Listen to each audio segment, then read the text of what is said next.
Grande Ei, Jonas, tudo bem, meu caro? Como é que tudo estamos? bem, Vitor? Como é que você tá? Tudo na paz E aí? essa barba vai chegar nos pés, é? Rapaz, eu tô aqui, eu tô batalhando para ver como que eu vou fazer para lidar com ela. Por quê? Qual é o meu maior problema? O meu maior problema é que minha esposa não quer que eu tire essa barba.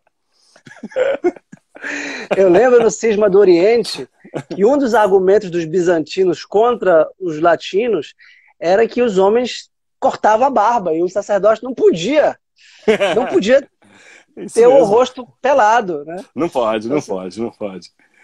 sempre Então eu tô usaste essa. barba assim? Não, rapaz, olha, minha esposa disse que quando ela me conheceu, minha barba era ralinha, ralinha, ralinha de tudo, né? Ela disse, mas que barba feia. Mas eu continuei e ela não achava ruim, e a barba começou a crescer, e ela falou assim, agora eu não quero mais ver você sem barba. Foram poucas as Tá certo. vezes que Mas a barba também é mimética. Deve ter algum ela modelo é. aí. Deve ter Eu algum não, modelo aí. e como eu tô livre dessa culpa, digamos assim, pernóstica, de não aceitar os referenciais, eu não tenho nenhum problema com ela. Claro. Então essa Muito pelo barba aqui, ela contrário. tem muita mimese aqui. Legal. Com a consciência dos modelos, né? Com Nosso a desejo é consciência, mimético. exatamente, com a consciência dos modelos. E eu acho que isso é o que faz a discussão em torno da teoria mimética ser tão interessante. Então, eu acho que libertadora de Sim. uma, digamos assim, tara pela originalidade, pela autenticidade. Né? Então, a gente tem que lembrar aí das falas do Lionel Trilling, por exemplo, né? Com a busca da sinceridade. Uma sociedade da sinceridade, ela é mais interessante do que uma sociedade da autenticidade, né? A Sim. sinceridade é, olha aqui, os meus modelos são esses, eu não estou escondendo nada, eu sou resultado dessa confluência aqui, de tudo isso aqui, eu não estou fazendo nada novo, tá certo? Do que a mentira da Romântico. autenticidade, que é, na verdade, romântica e grotesca nesse sentido, né? Porque ela se fia exatamente numa falsa, digamos assim, numa ilusão sobre quem nós somos, né? E aí um falso autoconhecimento, né? É um auto-engano. Com certeza. Tu sabes que é exatamente isso que me fascinou no Girard. Como a sua hipótese fundamental do desejo mimético, ela é verificada por toda parte. Ah, sim, Basta sim. você ir numa família com crianças, ir num condomínio, numa reunião de condomínio, em que se formam grupos de pessoas que concordam e discordam, esses grupos rivalizam pelos espaços. Basta você ir num departamento universitário, basta você olhar para a política, olhar para a cultura, olhar para a religião e ver que há modelos que estão mobilizando os desejos das pessoas que vão alternando esses modelos. Concordo plenamente contigo. Sim, sim. Eu entendo isso também. Eu acho que foi isso que me cativou e inclusive, é até irritante, porque é como, sabe aquela coisa de quando a gente começa a fazer crítica de texto, né? Então a gente já não consegue mais, principalmente quando a gente trabalha com edição de texto, né? A gente não consegue mais fazer aquela leitura ingênua. Aí acabou. Uma vez que você faz a leitura crítica de um texto, você não consegue mais fazer aquela outra leitura desarmado, né? Aquela leitura que você diz assim, me engane, vai. Não, depois que você lê e entende a teoria mimética, é uma coisa impressionante.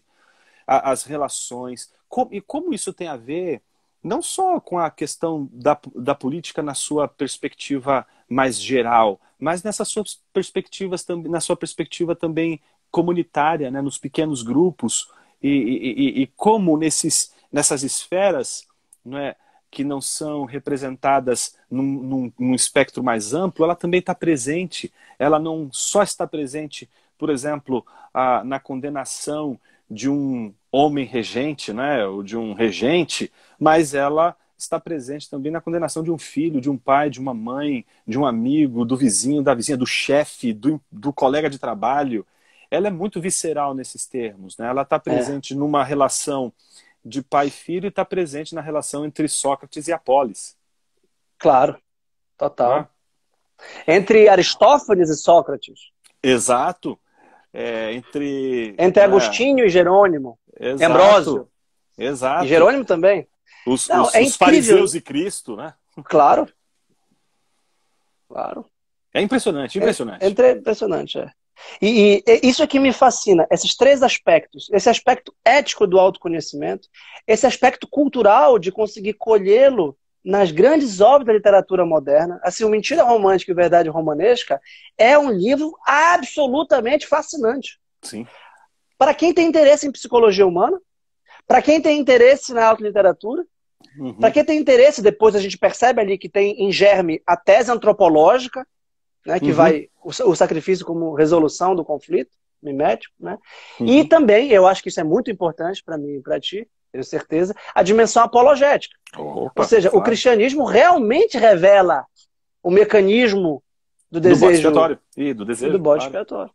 Não, você toca Isso nesse assunto, esse tópico, inclusive, quando você chama atenção para a psicologia, para mim é um dos pontos mais importantes, porque acho que uma das portas de entrada da teoria mimética, e que faz jus, eu acho que a grandeza da teoria do Girard é digamos assim, uma quebra daquela hegemonia hermenêutica freudiana acerca do desejo.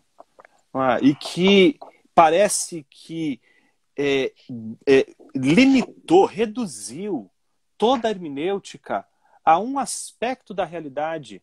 E, ao ser redutor nesses termos, o desejo começou a ser traduzido de uma maneira muito pequena, não é? E muito comezinha. Eu acho que tu te referes especificamente ao desejo como sublimação libidinal, isso, exato, libidinal, numa estrutura superegóica. Exato. Tá. No desejo também, como vai dizer o Deleuze e o Guattari, né, como uma espécie de redução de todo desejo à mera sexualidade e não ao aspecto maquínico do desejo. Ou seja, nem todo desejo ele deveria ser reduzido a uma lógica de ressentimento e castração. Não é? Então, tem várias coisas aí em jogo. E eu acho que o que o Girard faz dá para a gente uma chave hermenêutica do desejo muito mais ampla e que não só mostra o desejo como um objeto de análise fundamental para interpretar o psiquismo humano, mas para analisar as relações humanas, para analisar o próprio ser humano nas suas multivetoriais ligações com o mundo ao seu redor. Então eu acho que o desejo, a figura do desejo, ela é, digamos assim, redirecionada não mais para o sujeito, mas para a coisa. E eu acho que aí eu acho que a gente... E para o modelo. Ah, sim, claro. A descoberta do triângulo do desejo, que é o eixo do Mentira Romântica e Verdade Romanesca. Aquele modelo solipsista. Eu desejo o cargo. Eu desejo uma mulher. Eu desejo conhecimento. Eu desejo dinheiro. Não. Tem um ponto cego aqui.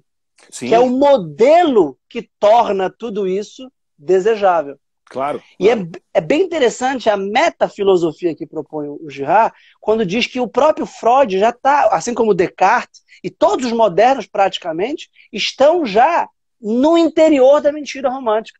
Sim. Que só eles se voltam, eu desejo, é a autenticidade do Trilling. Eu desejo. Não, você deseja, porque um modelo infundiu em você o desejo desse objeto. Inclusive, aí vem o problema da mediação interna. Inclusive, ele pode ser um obstáculo, porque você pode querer invejá-lo, você pode invejá-lo a tal ponto que você queria ter o que ele tem. Eu acho que nesses termos, quando o Girard ele recupera a noção do objeto e do seu mediador, ele volta novamente a trazer para a discussão, principalmente da análise filosófica, da análise antropológica, né, o que é o ser humano, etc. Não mais numa perspectiva meramente idealista, representacionista, não é? Solipsista, como você acabou de dizer, fechado em sua própria visão de mundo, mas parte do pressuposto de que o desejo ele é despertado sempre por um ato e nunca para um objeto meramente. É Claro, sempre uma relação de um mediador com o objeto e nunca o objeto em si. Eu não claro, desejo objetos meramente. Eu desejo claro, objetos mediados. E essa mediados. mediação é maravilhosa porque todo conhecimento é mediado. Claro, Você vai estudar, por exemplo, desde um Aristóteles a um Tomás de Aquino. Não existe conhecimento direto, o conhecimento é mediado por imagens que recebem essas ideias, essas formas e de que uma tradição. são, exato, e a gente recebe em nosso intelecto por meio. E essa mediação que a modernidade nos roubou, colocando o sujeito diante do objeto, como você bem diz, mostrando que, na verdade, esse objeto não é o objeto mesmo, mas é a própria representação, a sua própria representação, como se as mediações do conhecimento, principalmente em perspectivas realistas, elas são extremamente importantes, né? Só que aí eu acho que ele coloca diante da gente não só o desafio do desejo, não é? E da recuperação desse mediador, mas ele também, eu acho que explicita aquilo que a gente não quer tratar, que é o nosso auto-engano. A gente conseguiu contar uma mentira para nós mesmos, nós acreditamos nessa mentira e a gente não consegue se desvencilhar dela enquanto a gente, de alguma forma, não descobre essa mentira como uma vontade, como um desejo de como as coisas deveriam ser, mas que na verdade não são. Então na verdade, uma fuga da realidade. Por isso que a verdade é romanesca, ela é grotesca nesse sentido. Porque ela é na cara, e é aquilo que a gente não quer admitir. Imagina você Claro. admitir que você imita fulano, que você imita ciclano. Não, imagina, não imito Isso, ninguém, eu sou isso original. vai, claro, isso vai contra o ego narcísico construído por todo esse individualismo epistemológico, moral, político. O que me fascina dos Suficiente, da autossuficiência, autossuficiente. isso. O que me fascina dos Ra, também em primeiro lugar, ainda no nível ainda bem prévio, é como ele é interdisciplinar. Ele é absolutamente inclassificável. Se o desejo é mediado, a estrutura social é decisiva para a psicologia. Portanto, psicologia e sociologia não podem estar apartadas. Depois há toda a concentração naquilo que torna a rivalidade contida, que é o mecanismo do bode expiatório e a construção de um sacrifício, e a construção de um sagrado. E aí isso já é antropologia das religiões. Então, quando você vai do mentira romântica e verdade romanesca para o sagrado A e violência sagrada. a violência e o sagrado, que é o segundo grande livro dele, você vê da psicologia sociológica, que era uma crítica literária, para a antropologia. Depois para coisas ocultas desde a fundação do mundo, já para uma exegese das escrituras cristãs, que não é bem teologia, mas também não é Claro. bem sociologia. E aí ele está pouco se lixando, parece que ele está de um pensamento muito maior. Isso é Não. realmente Não, e extraordinário. incrível. E eu acho que não só ele faz esse movimento nômade, que é, em geral, os estudiosos aí do Girard chamam ele de um pensador nômade, né? Porque é exatamente isso, é difícil classificar ele. Eu vejo muita gente chamá-lo de antropólogo. Eu digo assim, puxa vida, se você lesse um pouquinho mais, você descobriria que ele é mais do que um antropólogo, ou seja, ele não, ou melhor dizendo, ele não é só O um antropólogo. antropólogo, né? Mas o que é curioso é como a chave hermenêutica do desejo, ela responde não só o âmago da nossa existência como um vir a ser, não é? Que acompanha modelos, paradigmas, né, mediadores, como também explica o sentimento reverso das nossas admirações e dos nossos, digamos assim, da nossa mediação, né, do nosso mediador ou dos nossos mediadores, que é a inveja, né, que é Claro. digamos assim, o ponto. Os dois vícios miméticos fundamentais, né? A inveja e o orgulho.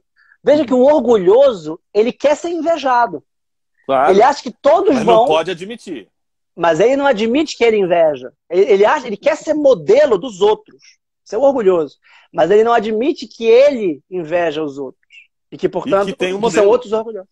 E que tem Claro, e que ele é um modelos. ressentido. E que tem ressentimento. Ressentido, exato. E é tão interessante porque o que é que gera essa vergonha em dizer que nós não somos originais? De É, onde vem essa vergonha? Parece que fulano diz assim, Nossa, você está falando igual fulano. Aí você diz assim, não estou falando igual fulano, coisa nenhuma. Eu sou eu. Como assim? Por que você está se defendendo? Não, por que a gente se defende, né? É como se a gente ficasse nu, né? É como se uma pessoa descobrisse algo que a gente está escondendo o tempo todo. Ou seja, a gente quer esconder as nossas referências, os nossos modelos. A gente não quer abrir, a gente quer ser inteligente, digamos assim, original. A gente não quer ser inteligente dizendo, olha, eu na verdade estou só trabalhando com aquilo que eu aprendi de fulano, ciclano, esse aqui, ó, são esses aqui, eu estou aprendendo com eles aqui, ó. Eu sou um anão nos ombros dos gigantes. Exato, eu acho que esse movimento é tão importante aí, que você lembra aí do João de Salisbúria, né, que é o Metalogicon, quando ele diz isso, né, que a gente sobe nos ombros dos gigantes, não para a gente superá-los, mas para a gente poder enxergar além deles. Claro. Não desprezando os gigantes, né? Não desprezando mediadores. Aqui eu acho que vale a pena a gente distinguir a mediação interna da mediação externa, porque o contágio mimético da violência depende da crise das estruturas catecônticas de contenção da violência mimética. Do freio. No contexto de mediação interna, todos os modelos são igualmente rivais. Sim. Então é como se o meu aluno quisesse ocupar o meu lugar. Ora, ele pode se inspirar em mim, ter o seu concurso, fazer o seu mestrado, o seu doutorado, e eu vou ser o primeiro a apoiá-lo. O meu lugar é só meu. Mesma forma, o meu vizinho pode querer a minha mulher. Uhum. O meu amigo pode querer os meus filhos. Essa lógica, e eu posso querer o teu lugar, e tu querer o lugar do outro. Tal. Essa lógica é que gera uma anarquia, uma crise absolutamente dispersiva e diabólica. Porque dispersiva do diabolos que cinge o fragmento da sociedade como um todo. Uhum. E que, como você bem nota, mostra, digamos assim, essa luta, essa batalha centrada exatamente na dissolução da imitação, porque a inveja já não é mais imitação, ela é cobiça. Isso. Ela é, digamos assim, o pecado primeiro dentro da tradição cristã, né? Quando os nossos pais lá no Éden cobiçaram o que não lhes pertencia. Não é? Eles podiam comer de todos os outros frutos, mas eles quiseram comer o fruto que não era deles. A cobiça tem a ver com essa destruição da imitação. A imitação é boa, mas ela é substituída na inveja, no teatro da inveja, né? Com a nossa usurpação, a nossa cobiça. Então, eu não quero ter uma esposa como a esposa do meu mediador, eu quero ter a esposa do meu mediador. Você sabe que eu estava analisando esses dias, Vitor, uma passagem bíblica de Provérbios. É uma passagem muito conhecida, que Salomão está diante de uma grande discussão em torno de duas mães, são duas provavelmente meretrizes, como diz lá o texto, né? E as duas tiveram bebês, uma delas dorme sobre o seu bebê, sufoca ele e ele morre. E aí o que acontece? Na noite seguinte, enquanto ela fica vendo a outra mãe amamentando, e ela fica, né, obviamente, eu fico imaginando aqui, ela tensa, dizendo, puxa, eu ainda tenho leite aqui nos meus seios e já não tenho mais o meu filho para amamentar. Então o que ela faz? Enquanto a outra vai dar um vacilo ali, ela furta o bebê da outra mãe e torna aquele bebê seu. E aí gera um conflito. Esse conflito começa com a briga entre as duas mães. Só que o que acontece? Como você bem lembrou, a palavra contágio é impressionante, porque a briga entre duas pessoas já pode virar briga entre dois grupos. Claro. O grupo que vai defender essa mãe, o grupo que vai defender essa mãe. Eu imagino a cena dessas duas mães chegando no tribunal de Salomão, já com uma sociedade inteira em conflito, polarizada entre as duas mães. E aí Salomão agora tem que tomar uma grande decisão. A decisão é, quem dessas mães aqui é a mãe verdadeira? Então, ele, naquele exato momento em que elas estão disputando, uma dizendo, não, o filho é meu, o filho é meu, o filho é meu, o filho é meu, acontece uma coisa muito curiosa, que o Girard sempre trabalha nessa relação da violência, que é o esquecimento do objeto. O objeto desaparece. Quando o conflito entre as partes, ela faz o objeto do desejo desaparecer. Então, a fixação no mediador. A fixação está no mediador. E a fixação agora na destruição do mediador. E aí o que Claro. acontece? As duas mães estão em conflito, aí Salomão resolve fazer o seguinte: traga uma espada, eu vou partir essa criança ao meio, eu dou uma parte para uma parte para outra. Ele recupera o objeto, ele Exato. aponta para o objeto. E Isso, aí sim isso é a mãe, incrível. que verdadeiramente ama o objeto, aí sim ela. Ela aparece. Porque a outra que quer só a partilha, ela não está preocupada com o objeto. Porque ela está tão Não. contaminada com a inveja que o bode expiatório é a única coisa que vai satisfazer a sua violência. A violência só vai ser apaziguada quando o bebê for partido ao meio. Mas a outra mãe, ela consegue uma disposição ética muito curiosa, que é a de não esquecer o objeto. E ao não esquecer É, o objeto, ela é uma figura resolve. Christi, né? Ali é uma É, prefiguração do Senhor, com claro, certeza. claro, É. com certeza, com certeza. Uma Atira a primeira tipologia, claro. pedra. Exato. Atira a primeira pedra. E é tão curioso porque naquela hora em que ela abre mão de ter o bebê consigo, porque ela conseguiu enxergar que o objeto era mais importante. Ou Claro. seja, eu não vou perder o objeto por conta dessa rivalidade. Então, Invejoso. por causa da inveja. Então, eu acho que esse exemplo das escrituras ali, de Provérbios, de Salomão, por exemplo, ajuda a gente a pensar esse mecanismo da violência, que é insolúvel, como diz o Jaspers, né? Jaspers diz lá naquele texto que ele escreveu, foi a primeira autocrítica que um filósofo alemão fez depois da guerra, não é? A Alemanha no seu estado de desnazificação pelos americanos, todos eles ali em Berlim, ocupando Berlim e estabelecendo a ordem novamente. Não é? Então ele está fazendo uma autocrítica. Então ele escreve A Culpa dos Alemães, né? E ali ele diz uma frase mais ou menos assim, né? Há uma violência insolúvel em nós que parece nos conduzir a uma solução também em violência. Inevitavelmente, há uma violência dentro de nós insolúvel e que ela só se aplaca numa violência. Eu me lembro muito dos levantamentos que ele faz no estudo das civilizações, mostrando sempre o assassinato primeiro, né? O primeiro, Isso. né? Que fundamenta aí as Mas com todo civilizações. respeito ao Jaspers, que é um autor que eu já admirei mais e gosto, eu gosto muito daquele sentido e finalidade da história, Sim, que é extraordinário.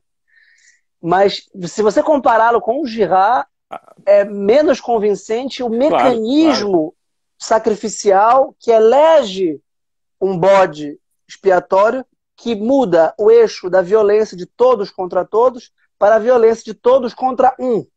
Exato. E com isso funda a sociedade numa vítima inocente. Exato, sempre inocente. E isso é que é revelado pelo cristianismo pela primeira vez. Sem sombra de Porque dúvida. os evangelhos teriam sido contados, foram contados da perspectiva da vítima inocente. Claro. E é E que curioso, né? isso é interessante que ele fala, não, Jesus não foi divinizado pela sua morte sacrificial. Uhum, Diferente de todos os mitos arcaicos. Ele era o próprio Deus. uhum, Tanto era que demonstrou a sua divindade antes da expiação, antes de ter sido eleito o bode expiatório.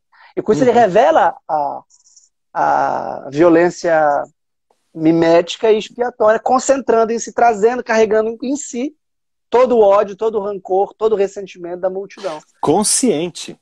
Consciente. Consciente. Porque eu acho que Ninguém me tira a mesmo. vida, eu mesmo a dou. Exato. Eu acho que tem uma noção que a gente perdeu por conta dessa ética baseada na nossa busca por satisfação plena, não é? Extremamente hedonista nesses termos, né? Que é essa dimensão sacrificial como apaziguadora. Uma pessoa que se sacrifica pelo bem comum, ela entendeu como funciona o mecanismo do bode expiatório. Isso. E ela se coloca nessa posição, seja ela herói ou anti-herói, mas se coloca consciente de que sem a sua morte, né, e aí, seja da reputação, seja física, seja ser mandado embora, tirado da jogada, impeachmentado, seja o que Simbólica. for, exato, você está na condição de alguém que, para apaziguar, entendeu que é preciso ser sacrificado. Isso é impressionante como desde questões relacionadas sabe, a política de uma nação inteira, a uma relação política, né, de departamento. De departamento. De família, de empresa, condomínio, de organização, de empresa. De condomínio.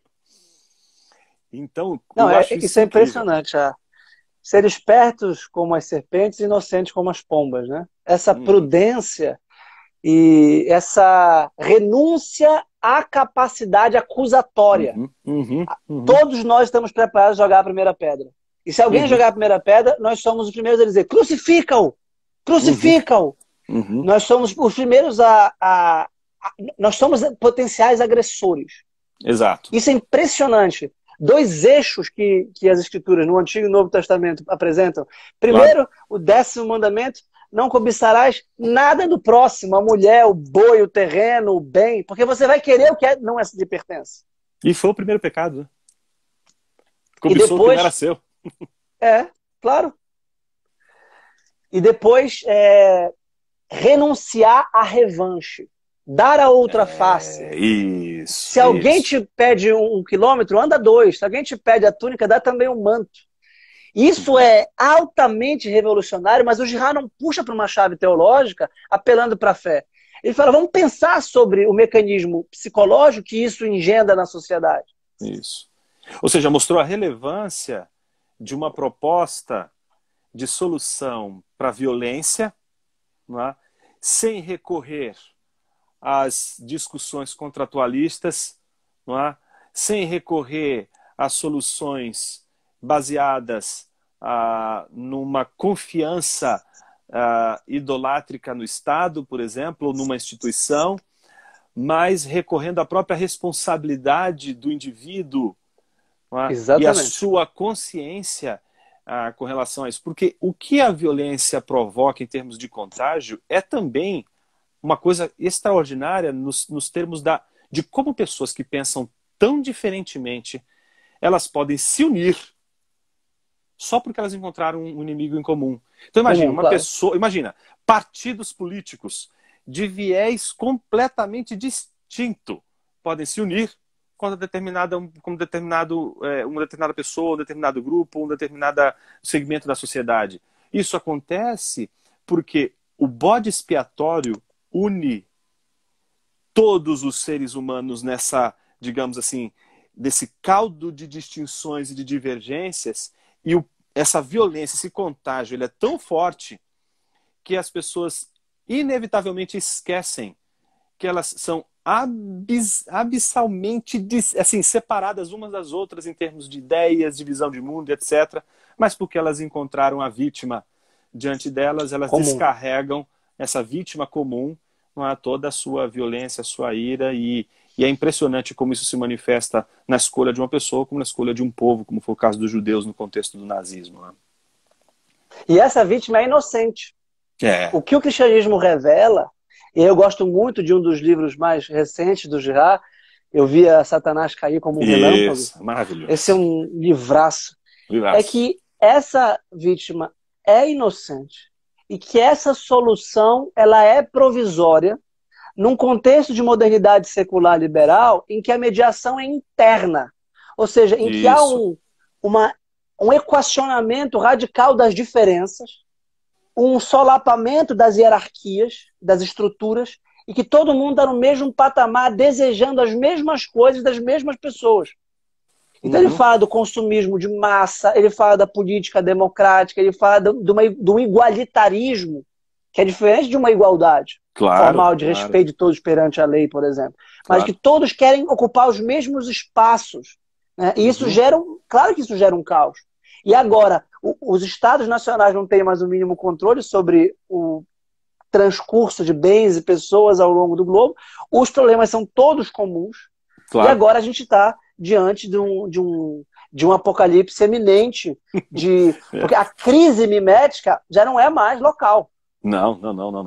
A crise mimética é universal, e eu acho que é isso que a gente está experimentando de forma muito tempo. É tão interessante que você vê hoje, nessa conversa toda, por exemplo, da pandemia que a gente está vivendo hoje, olha, eu já vi gente, não, os chineses são os culpados. Não, o presidente da República é o culpado. Não, a esquerda que é a culpada. Então a gente vai as pessoas não conseguem perceber que elas, Claro. num Que está primeiro no mesmo momento, barco e que o naufrágio é de todos. isso, as pessoas têm que entender que, de alguma forma, quando a gente escolhe o bode expiatório, essa escolha ela obedece padrões que não são tão próximos assim da verdade, da lógica, da veracidade. Eles são mais é, manifestações dessa irracionalidade e dessa violência vulcânica, intempestiva dentro do ser humano do que propriamente algo controlado pela razão ou pelo logos, né? Com Então, certeza. você sabe uma coisa, Vitor, que eu não sei se você concorda com isso, mas eu vou jogar aqui para ver o que você acha. Eu lendo, eu já acho que é a terceira vez que eu estou lendo Mentira Romântica e Verdade Romanesca. E no início, nessa terceira vez que eu li, eu parei logo no primeiro parágrafo quando ele fala de Cristo. Logo no início, depois que ele fala lá de Cervantes, ele vai falar lá do Don Quixote, né, e etc. Vai apresentar lá as distinções dele. E aí ele fala da imitatio Christi.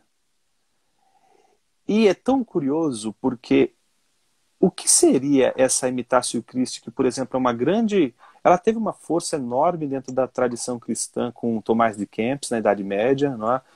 Com a Imitatio Christi, por exemplo, que é um tratado de discipulado medieval de uma grandeza sem par e que, às vezes, se torna um grande desafio para os cristãos a imitação de Cristo no aspecto moral. Uhum.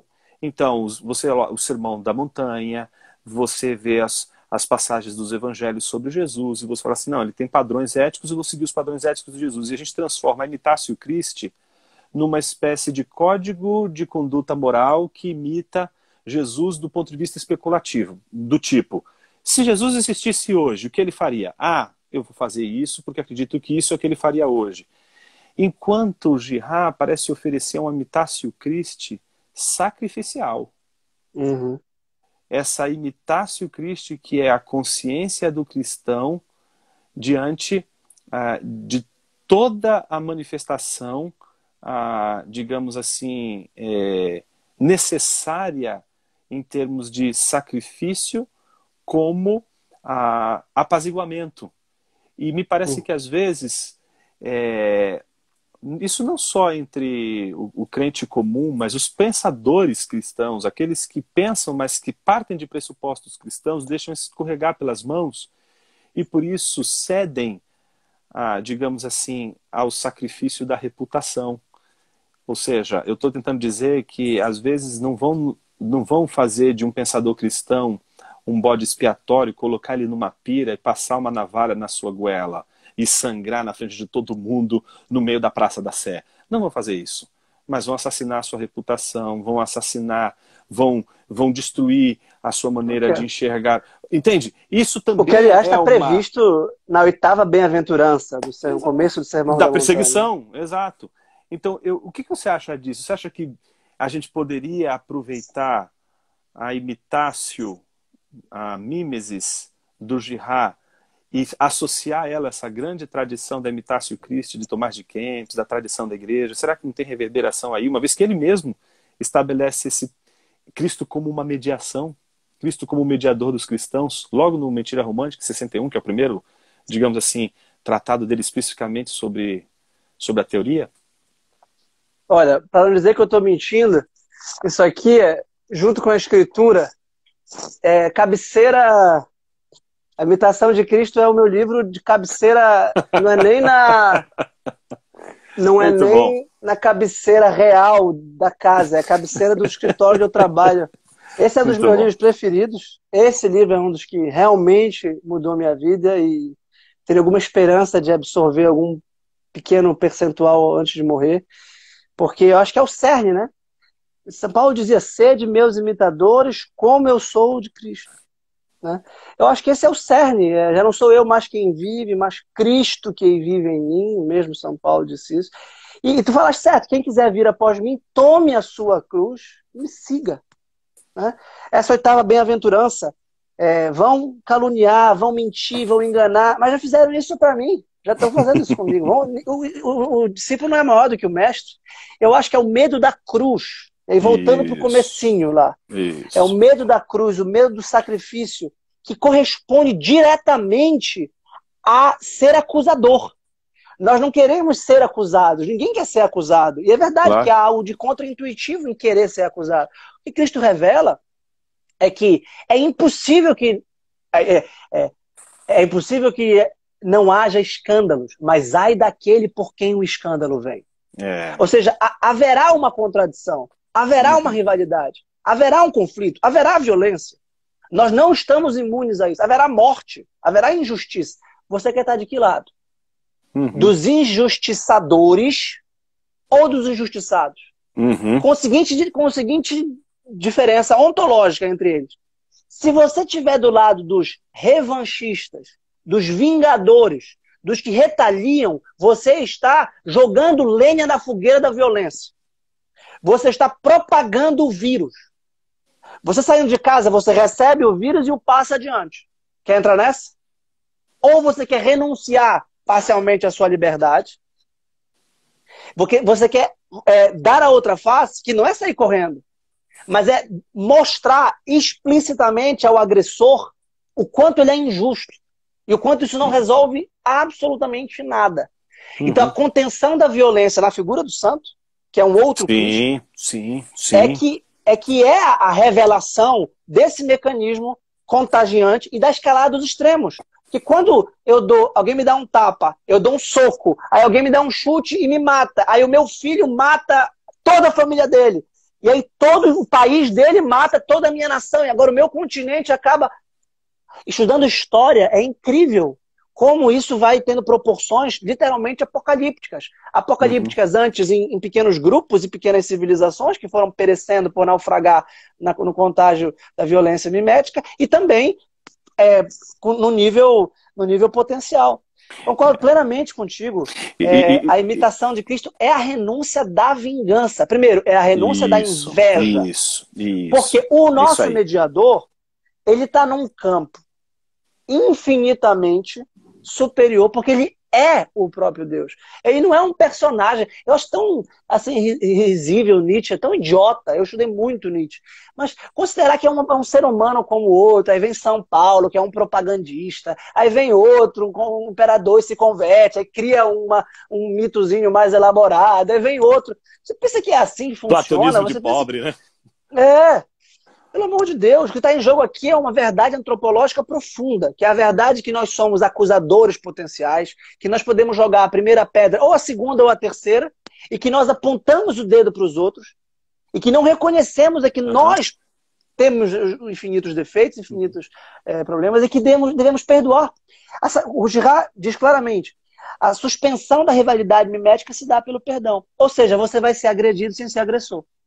Esse é o ponto. E ninguém foi mais agredido do que o próprio Cristo sem ter sido incapaz de agredir. Claro.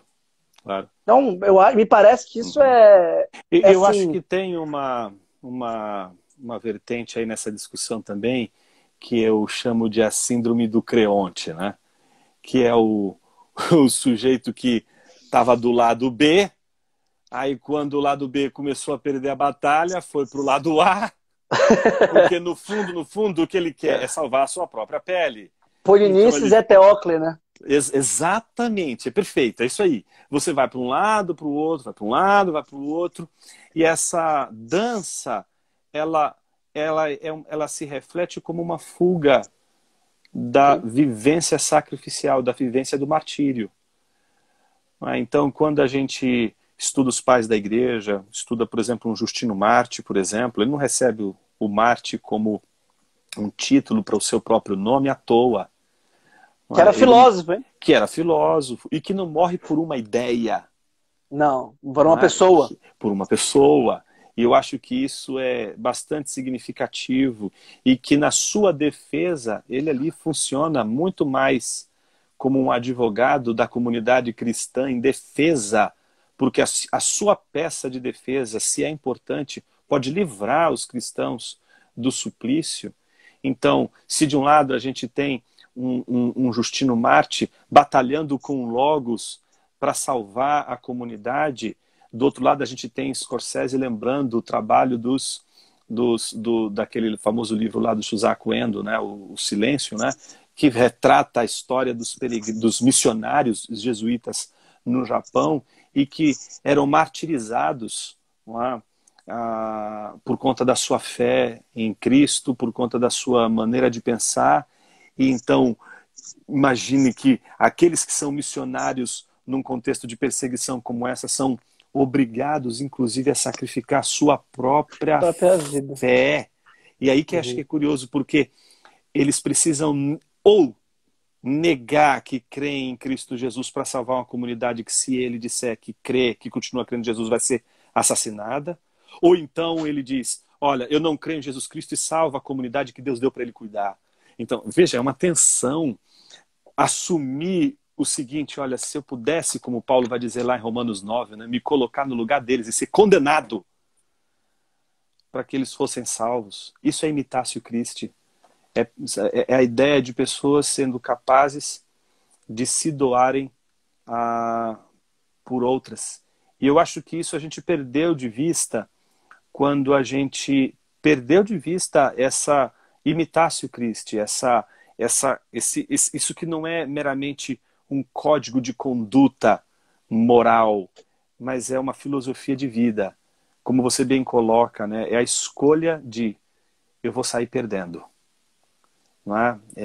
Não há nenhuma. Se tiver uma dificuldade, eu não tenho nenhum problema eu sair perdendo nessa peleja. Se eu perder, representar a sobrevida do que realmente importa. É o caso daquela mãe que abre mão de ficar com o filho porque ela reconheceu que ali existia algo que valia mais do que o seu revanchismo, do que a sua vingança. Então eu acho que o nosso pensamento, a nossa reflexão hoje, ela tem que pairar novamente sobre uma, digamos assim, uma redenção da axiologia, da nossa hierarquia de valores, da maneira como a gente encara o valor das coisas. As coisas, elas possuem um valor, e a pergunta é qual é a fonte desse valor que elas possuem, o que serve de critério para valorizar todas elas. Tomás de Aquino dizia, lá na Suma contra os Gentios, que as coisas todas têm valor porque elas estão em relação a Deus. Todas elas foram feitas para Ele e estão em direção a Ele como uma flecha lançada em direção a um alvo. E elas só encontram sentido porque elas foram criadas para Ele. Então é a ideia daquela causalidade final direcionada a Ele. Então a gente perdeu essa noção para pensar aí no filme recente do Malick, né, A Hidden Life, né, que é maravilhoso, mostra muito sobre isso, tem muita coisa sobre o mecanismo mimético ali, cara, incrível nesse filme. E que coloca a gente dentro dessa tragédia de perder a cidade de Deus de vista, a pátria celestial de vista. A gente esqueceu que a gente é peregrino, a gente esqueceu que a gente está numa jornada e que nós não pertencemos a esta cidade e peregrinamos nela e temos que peregrinar com responsabilidade, mas sem perder de vista a pátria celestial. Então a gente perdeu de vista Agostinho, perdeu de vista Tomás de Aquino, perdeu de vista a grande herança da tradição cristã, perdeu de vista o próprio modelo a ser imitado desde a pregação apostólica, que é o próprio Cristo, sobretudo Ele que é Deus, como você bem disse. Então não tem como, perdendo a fonte que dá valor a todas as coisas, querer encontrar valor em todas as coisas centrado em nós mesmos, né? Eu acho que aí a gente perdeu o fundamento da nossa, digamos assim, hierarquização dos valores. Isso explica muito por que a gente pode, como diz o Lewis, né? Se um bebê cair do céu, mas ao lado tiver um hambúrguer, a gente ficar em dúvida se a gente vai escolher entre o bebê e o hambúrguer. Então esse relativismo que a gente vive hoje, eu vou ser feliz ou eu vou cumprir o dever, ele revela muito a nossa crise de valor. O que eu acho mais interessante do Girard, eu comentei com isso contigo pessoalmente lá em São Paulo. A minha esposa fez uma tese sobre o Girard na história da PUC-Rio. Legal. O nome é Desejo, Violência e Cristianismo, Gênesis de uma História Apocalíptica em René Girard.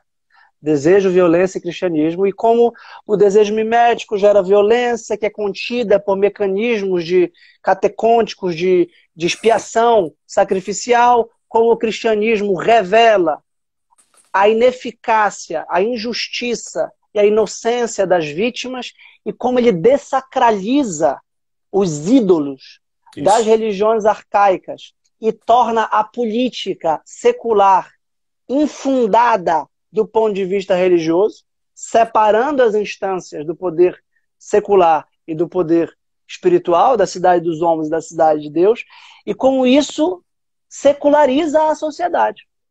Porque isso dessacraliza o Estado, porque isso dessacraliza os sacrifícios expiatórios das vítimas que são reveladas inocentes. E como isso gera um cuidado moderno e secular com as vítimas, mas não moral e pessoal, mas institucional e cultural.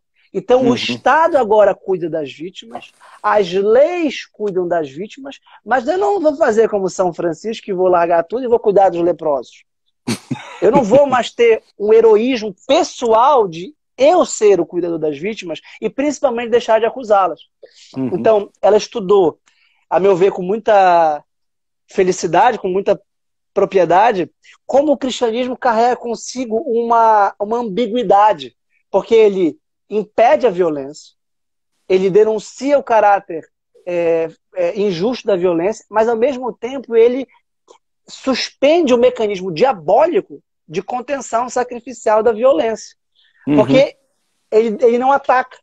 E isso gera exatamente essa crise de valores seculares, de uma ética da tolerância liberal, que aparentemente é muito cristã, mas que se reveste de uma dimensão anticristã, porque agora o cristianismo é discriminatório e ele é universalista, monopolista, excludente. Ele que revelou, ele que incluiu todo mundo, ele que renuncia à exclusão, agora é tido como excludente, agora perde o seu fundamento. Então o que ela estudou é basicamente o seguinte, estou sintetizando muitas centenas de páginas, mas é que na modernidade secular, a ausência de um fundamento cristão da própria, vamos chamar assim, laicidade, fez com que essa modernidade excluísse o cristianismo, desconfiasse daquele que é o seu fundamento, porque a modernidade secular é um produto do cristianismo. Inclusive, a gente poderia debater inclusive o papel da reforma nesse contexto todo. Né? E gera esse relativismo que tu mostraste, em que todo mundo aparentemente é tolerante, em que todo mundo aparentemente é bom, todo mundo é bom, é tolerante, não quer o mal de ninguém, mas é incapaz de se sacrificar e de reconhecer a mentira romanesca do seu caráter acusatório, do seu caráter rivalitário. Então, eu concordo plenamente contigo. Eu tenho fé e inteligência de que o cristianismo é o meio de conter o contágio mimético de uma violência que vai se elevar aos extremos. Claro. Escalada, e quanto menos o cristianismo influencia a sociedade, quanto menos cristã for a sociedade, exatamente, também aqui a gente tem que fazer a meia-culpa. Eu não quero condenar ninguém, eu sou o principal culpado. Tu falaste do Chesterton, né, do Lewis. O Chesterton, perguntaram, senhor Chesterton, o que está errado com o mundo? Aí ele falou, myself. Né? Essa...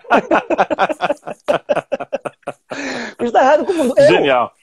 É genial, como sempre. Essa é a principal. E se todos os cristãos dissessem isso e pusessem as mãos na massa e arregaçassem as mangas para trabalhar exatamente sobre si, é essa conversão que não é narcísica, mas que é eu sou um agressor potencial. Eu sou um excludente potencial. Eu sou um revanchista. Então eu contra-ataco tudo que fazem contra mim. Bem, você está propagando a violência. Claro. Claro. É isso mesmo. E eu acho que esse universo de crítica que você apontou agora, ele não só ajuda a gente a fazer uma hermenêutica mais coerente da realidade, mas ajuda a gente a estabelecer critérios para a nossa própria ação no mundo. Não é? Que é a ideia dessa relação entre o indivíduo responsável por seus próprios atos, sem desconsiderar as circunstâncias, que incluem inclusive a sua relação com uma comunidade. E nesse sentido, entender a comunidade como maior. Claro. A comunidade é maior do que o indivíduo. Eu acho que desse episódio tão trágico e triste que a gente está vivendo, como comunidade global, uma coisa boa se deve reconhecer que está acontecendo, que é o reconhecimento de que nós estamos interconectados, de que nós estamos unidos e de que a saúde é um bem comum e que nós precisamos Concordo. de uma mediação externa, Isso. de uma instância capaz de regular e coordenar a nossa ação conjunta e comum. Caso contrário, todos nós perecemos. Exato. E os nossos amados perecerão. Então, quando eu me preocupo com... Pode até ser do ponto de vista mais egoístico, com a própria saúde. Claro. Mas olha, você vai se contaminar e vai contaminar os outros, Claro. e você vai sair bem dessa, mas a sua mãe vai morrer. A sua avó vai morrer. Ou então a avó do seu vizinho que você não conhece. Então há um sentimento de pertença a uma comunidade universal, né? E de fraternidade, afinal de contas, filhos de um mesmo pai. Claro. Então é um conhecimento pela dor, é um conhecimento pelo sofrimento, parece os trágicos gregos, né? Conhecendo patologicamente pelo sofrimento, mas que revela uma grande verdade. Que é o cuidado de si, o cuidado com os outros, o cuidado com as vítimas, indefesas. Sim. E eu tenho algo de concreto, é bonito ver essas correntes, essas mensagens. Claro, tem uma forma um pouco piegas e um pouco banal de dizer, de lidar, mas no fundo, olha, isso aqui é um amor. Eu tenho responsabilidade sobre o bem comum. Eu tenho meu quinhão. Mas não é só durante uma crise epidêmica, você tem responsabilidade moral pelos outros todos os dias, todas as horas. Exato, exato. Eu fico pensando no que você está falando e vendo também do outro lado como a gente tem uma crise também de mediadores. Não é? Então, hoje a gente tem no mundo a crise, eu acho que de figuras que são admiráveis e por isso imitáveis nesse sentido. Né? A gente vê, eu fico impressionado como nesses dias no meu hall de amigos, citações do Winston Churchill apareceu, né? Essas citações elas apareceram e elas revelam o quê? Ao mesmo tempo uma admiração por um mediador externo, porque o Winston Churchill não está mais entre nós, então a gente não pode mais invejar ele, porque a manutenção da inveja tem que, de alguma forma, garantir a possibilidade de cobiça real. Então eu não posso invejar Jesus Cristo, não posso invejar Einstein, não posso invejar... Eu posso invejar, por exemplo, um grande artista, mas se eu conseguir me aproximar dele, ele já não é mais meu mediador externo, ele é interno, eu posso fazer mal a ele. Mas o fato é que os mediadores externos, que são esses homens grandiosos que passaram por aqui, deixaram modelos incríveis a serem admirados, hoje são eles que estão nos salvando. E eu acho que a ausência de mediadores internos hoje, ela se reflete na nossa busca por mediadores externos. E é nessa hora que eu acho que o papel dos intelectuais, principalmente aqueles que têm um pressuposto, digamos assim, bem definido numa cosmovisão cristã, eles aparecem mostrando exatamente esses mediadores externos, pessoas admiráveis. A figura dos santos, como você coloca, a figura dos grandes pensadores, dos grandes líderes que mesmo... E a despeito de serem cristãos, pensaram no bem comum, pensaram no bem de todos. São esses nobres, essas almas nobres, ou para dizer como José Ortega y Gasset, né, essas almas robustas, são as almas das quais a gente sente falta nos nossos dias. Magnânimas, né? As grandes almas. Magnânimas. Exato. Aquelas que fazem a gente olhar e dizer assim, eu quero ser assim. Então, a gente carece de mediadores internos e, sobretudo, externos. E os externos a gente pode oferecer quando a gente apresenta esses pensadores para os nossos alunos, para aqueles amigos que estão à nossa volta, nas nossas palestras. Eu acho que essa é a nossa missão enquanto intelectuais. Uma delas é, sem sombra de dúvidas, reverenciar os gigantes onde estamos montados. Eles precisam ser lembrados. Eles precisam ser revelados.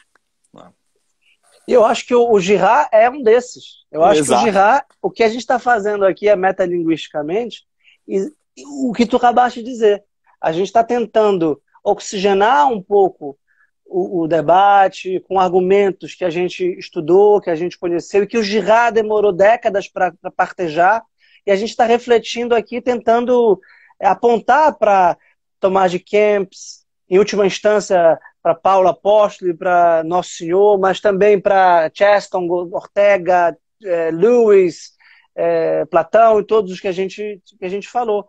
No fundo, a verdade que nos atravessa, que nos transpassa, né, é exatamente tentar desembriagar as pessoas da mentira romântica, fazer com que elas assumam a sua responsabilidade e a liberdade de eleger os modelos dignos, que são os externos, obviamente, e de elas mesmas saberem que são mediadoras. Porque a nossa responsabilidade está em, independente da nossa influência, da nossa importância, da quantidade de pessoas que nós alcançamos, é saber que nós sempre somos modelos de outras pessoas. Sim. E não aceitar para si nenhum tipo de divinização. Porque o modelo ele vai sendo enaltecido e divinizado. E quando a pessoa é orgulhosa e vaidosa, ela aceita essa vanglória. Né? E por isso que o Girard, eu tenho poucas fotos de pessoas, fora os bustos, fora crucifixo, enfim. Mas o Girard é um deles que eu tenho aqui. Não dá para virar aqui para mostrar ali, porque eu acho que ele me dá muita humildade. Inspira. Bem, a gente tem um minuto legal, que pode concluir. Te agradeço muito pela oportunidade. Agradecer, Vitor, agradecer pela amizade. A gente tem acompanhado o seu trabalho aí, é um trabalho impressionante de resgate da cultura, resgate da filosofia na fonte primária, que é o mais importante, ler os próprios filósofos. Isso você faz muito bem, isso anima a gente, isso faz a gente descobrir que a gente não está sozinho nessa nossa luta pela recuperação desses modelos, desses gigantes que ampliam os nossos horizontes e que a gente possa ter vida longa. O seu trabalho aí, é uma alegria estar aqui no seu ambiente, com seus seguidores aí. Muito obrigado pela recepção calorosa. Obrigado, meu amigo. Até a próxima. Fica com Deus. Isso aí. Depois eu quero ler a tese da sua esposa. Tá. Tem que transformar isso em livro. Tem que transformar isso em livro.